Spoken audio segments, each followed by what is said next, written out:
नई राष्ट्रीय शिक्षा नीति 2020 के क्रियान्वयन पर सूर्या फाउंडेशन के केंद्रीय कार्यालय पश्चिम बिहार नई दिल्ली में एक विशेष सेमिनार का आयोजन किया गया, जिसमें मुख्य वक्ता प्रोफेसर जगवीर सिंह, सदस्य राष्ट्रीय शिक्षा नीति 2020, कुलाधिपति पंजाब सेंट्रल यूनिवर्सिटी, साहित्य रत्न से सम्मानित 2022 पंजाब विश्वविद्यालय, सूर्या फाउंडेशन के अधिकृत कार्यकर्ता तथा अलग अलग संस्थानों से आए शिक्षाविद और प्रधानाचार्य उपस्थित रहे। मुख्य अतिथि प्रोफेसर जगवीर सिंह ने राष्ट्रीय शिक्षा नीति 2020 पर प्रकाश डालते हुए कहा, यह नीति हमें भारत से जोड़ती है। दिल्ली से dailynews.online.in के लिए कुलवंत कौर के साथ बंसीलाल की रिपोर्ट देखी। इन मैथमेटिक्स किया और जब वो नौकरी लग गई तो उनका सन्यास की तरफ रुझान हो गया, तो ऋषिकेश चले गए सन्यास। तो वहाँ उन्होंने 10 वॉल्यूम में Rama in the woods of god realization, मेरे बाई चांस है कि मेरे हाथ में वो एक किताब लगी तो मुझे बहुत अच्छा लगा। तो बाद में फिर स्वामी विवेकानंद जी की तरफ पढ़ा। ये मैं इसलिए कह रहा हूँ कि बाद में एक मेरी जिंदगी में एक बुरा मोड़ भी आया था कि यूथ में, यंग एज में मार्क्सिस्ट बनते हैं सभी। न्यू एजुकेशन पॉलिसी पर जिस तरह से रिसर्च किया गवर्नमेंट ने बनाया है, क्वालिटी एजुकेशन के बाद हम एजुकेशन पॉलिसी के बाद क्वालिटी एजुकेशन, उसके बाद नई एजुकेशन पॉलिसी जो हम 2020 की लाए हैं गवर्नमेंट, तो उससे आम जन को कितना फ़ायदा मिलेगा और किस तरीके से बच्चों का बस्ते का जो बोझ बढ़ता जा रहा है उस पर हम किस तरीके का कंट्रोल कर सकते हैं, क्योंकि उससे बच्चों में बड़ा इफेक्ट पड़ता है मानसिक तौर पर भी, किस तरीके से देखा जाए तो। जी, ऐसे है कि जो हमारी NEP 2020 शिक्षा नीति कस्तूरी रंगन जी के अध्यक्षता में बनाई गई, उसको लेकर जो हम जो नेशनल क्यूरिकुलम फ्रेमवर्क बना रहे हैं, तो उसके अंतर्गत जो शिक्षा स्कूली लेवल पर कैसी हो और उसमें क्या विचार, सारी विचार करने के बाद इसका एक लाभ ये होगा, एक तो कि राष्ट्रीय स्तर पर एक शिक्षा की एक नीति कार्यान्वित होगी और उसमें जो बातें चल रही हैं उसकी जो क्रांतिकारी दृष्टियाँ मैं समझता हूँ उसमें दो हैं। एक तो है कि ये सबसे पहले ये पहली बार हुआ है कि जो भारत की शिक्षा नीति है वो भारत केंद्रित करने की उसमें बात है, क्योंकि अभी तक हमने को वेस्ट की ओर ध्यान दिया, जो वेस्टर्न थिंकर्स हैं जो उनकी पॉलिसी है वो ही हमारा सेंटर रहा है। ये पहली बार है कि हमें भारत केंद्रित जो शिक्षा नीति तैयार करने की बात कही गई है, जो हमारी ज्ञान परंपरा है और उसमें जो हमारे विचारक हैं उन सभी को हम अपनी शिक्षा में लाएंगे। दूसरी बात इसमें भाषाओं की है, तो उसमें शुरुआत जो क्रांतिकारी रूप में हो रही है वो है कि जो शिक्षा का माध्यम और परीक्षा का माध्यम वो मातृभाषा में हो, स्टेट लैंग्वेज में हो, घर की भाषा में हो। ये विचार जो है ये बहुत अच्छा है, ये क्रांतिकारी विचार है। इंग्लिश के ऊपर जो निर्भरता हमारी रही है अनड्यू वो ना हो, तो बल्कि हम तो ये चाहते हैं कि पहली कक्षा से लेकर 12वीं तक अपनी भाषा जो घर की भाषा है या स्टेट लैंग्वेज, कम से कम स्टेट लैंग्वेज सभी स्टेट हैं वहाँ स्टेट लैंग्वेजेस का माध्यम हो, तो उसमें बच्चों को एक कॉन्फिडेंस आएगा अपनी ज्ञान परंपरा से जोड़ने का और सेल्फ कॉन्फिडेंस आएगा। जहाँ तक नई एजुकेशन पॉलिसी की बात करते हैं हम, तो वहाँ पर हम बड़ा गैप भी देखते आ रहे हैं। जिस तरीके से सरकारी स्कूल हैं, प्राइवेट स्कूल हैं, इंस्टीट्यूशन हैं, उसमें जिस तरीके से एडमिशन को लेके एज का फैक्ट बड़ा पड़ता चला जा रहा है कि किस एज में किस बच्चे को दाखिल करना, फाउंडेशन वहीं से बिगड़ती है एजुकेशन की। और वो न्यू एजुकेशन पॉलिसी में कहीं ना कहीं उसमें अभी कहीं से क्लियर उन्होंने आज रिलीज करी है, उस पर सारा निचोड़ जो बच्चे का फाउंडेशन पर उस पर उन्होंने आधारित बनाया हुआ है।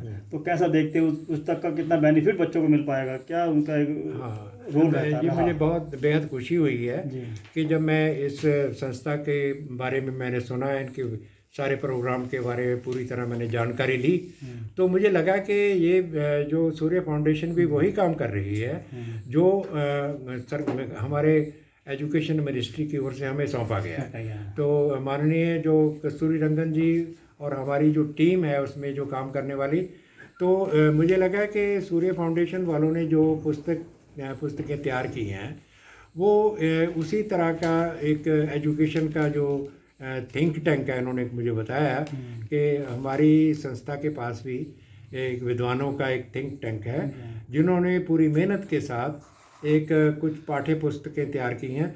वो एक किताब और एक कक्षा, ये बच्चों के बस्ते का बोझ हल्का करने की ओर मैं समझता हूँ कि बहुत अच्छी पहल है। तो इसको हम सोचते हैं कि मैं तो अपने साथियों से भी कहूँगा जो नेशनल करिकुलम फ्रेमवर्क में मेरे साथ सोच विचार कर रहे हैं कि हमें इस तरह का मॉडल अपने सामने रख के बच्चों के बस्ते का बोझ दूर करना चाहिए। ये अच्छा हो। एक बार अपना परिचय थोड़ा सा दे दें। मैं प्रोफेसर जगबीर सिंह हूँ और मैं दिल्ली यूनिवर्सिटी पंजाबी डिपार्टमेंट से आज से 20 साल पहले रिटायर हुआ हूँ। तो प्रेजेंटली मैं जो पंजाब जो केंद्रीय पंजाबी विद्यालय पंजाब बठिंडा में मैं चांसलर हूँ और मैं शिक्षा से अपने पिछले काफ़ी समय से जुड़ा हूँ। ये सूर्य फाउंडेशन के जो एजुकेशन विंग है स्कूल भारती ऑर्गेनाइजेशन, उसका 12वां सेमिनार है। प्रत्येक सेमिनार में प्रबुद्ध विद्वान अनुभवी शिक्षाविदों को आमंत्रित किया जाता है मेन स्पीकर के रूप में, और जो उनको सुनने वाले होते हैं वो सभी नए होते हैं, विद्यालयों से आते हैं, प्रिंसिपल्स आते हैं, वाइस प्रिंसिपल्स आते हैं, कोऑर्डिनेटर्स आते हैं, और यहाँ पर चर्चा करने के पश्चात सूर्य भारती पुस्तकों को समझने के साथ साथ जो NEP 2020 है उसके ऊपर डिटेल डिस्कशन होता है और उसके बाद अपने विद्यालयों में लागू करते हैं, हमें फीडबैक देते हैं और इसका एक बहुत बड़ा लाभ राष्ट्र को होने वाला है। Thank you. मैं राम प्रजापति। कहाँ से हैं प्रजापति जी? मैं बेसिकली मध्य प्रदेश भोपाल से हूँ जी। और यहाँ पर सूर्य फाउंडेशन में प्रशिक्षण का काम देता हूँ। आपने बताया कि यहाँ पर जो चीज़ बताई गई है शिक्षा के माध्यम से किस तरीके से नई एजुकेशन पॉलिसी पर बच्चों को अच्छा ज्ञान कम किताबों में मिल सकता है, तो आप कैसे देखते हैं उसको अपने भाषा में कि कविता के रूप में आप किस तरीके से निकालेंगे, किस तरीके से, क्योंकि आप मुझे लगा कि आप कविताएं बहुत करते हैं, कैसे लगेगा आपको? हाँ, मैं एक बहुत ही प्यारी कविता है जो बच्चों को हम हमेशा नृत्य सिखाते हैं, वो मैं आपके बीच रखना चाहता हूँ।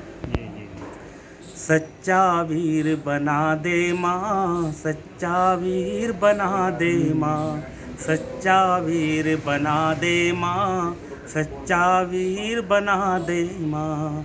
ध्रुव जैसी मुझ भक्ति दे दे, अर्जुन जैसी शक्ति दे दे। ध्रुव जैसी मुझ भक्ति दे दे, अर्जुन जैसी शक्ति दे दे। गीता ज्ञान सुना दे माँ, सच्चा वीर बना दे माँ, सच्चा वीर बना दे माँ, सच्चा वीर बना दे माँ। ये कविता के भाव हैं। इस प्रकार के अनेक गीत कविताएं हमारे इंस्टीट्यूट में चलते रहते हैं, हम हमेशा बच्चों को सिखाते हैं।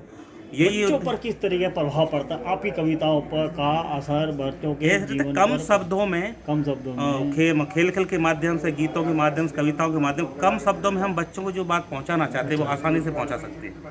बच्चे फिर नृत्य उसका गुणों गाते हैं, अपने घर पे भी अभ्यास करते हैं, तो उनके जीवन का वो हिस्सा बन जाता है। तो इसी अनुरूप हमारे कई सारी हमने कविताएं इसमें जोड़ी हैं, तो विशेष तौर पर कविताएं और गीतों का काम स्पेशलिटी में यहाँ देखते हैं। थैंक यू, धन्यवाद सर। मैडम अपना परिचय दें, आप कहाँ से आए हैं, कहाँ है, क्या नाम है आपका? नमस्कार, मेरा नाम भूमिका है। मैं एमसी जिंदल पब्लिक स्कूल में दिल्ली सोशल साइंस, हाँ पंजाबी बाग, नई दिल्ली। मैं TGT सोशल साइंस के तौर पर काम कर रही हूँ पिछले 12 सालों से। आज यहाँ आने का मेरा उद्देश्य ये था कि कुछ नया सीखने को मिलेगा, और सच में मिला भी। यहाँ पे एक बहुत अच्छी एक रिसर्च की जा रही है कि कम बोझ पे और बच्चे अच्छा से अच्छा पढ़ सकें। एंड इन्होंने जो किताबें निकाली हैं सूर्य फाउंडेशन ने, ये किताबें सच में बच्चों के लिए बहुत आगे चल के बहुत अच्छी होने वाली हैं, और आई होप इसका पूरे कंट्री में इसका यूज़ किया जाए। नॉट ओनली दिस, इसका बहुत ज़्यादा आगे तक इसको यूज़ किया जाए। Thank you. सभी स्कूलों में सिर्फ एक स्कूल या 2 स्कूल में जी जी, ये सच में किताबें बहुत अच्छी है, बड़े सरल ढंग से बनाई गई है। हाँ जी, स्पष्टीकरण बहुत ज़्यादा अच्छा है इन किताबों का, कि जिस तरह से चीज़ों को स्पष्ट किया गया है, पाठों को स्पष्ट किया गया है, नैतिक मूल्यों पर आधारित है ये किताब। तो स्पष्टीकरण वाकई में बहुत अच्छा है।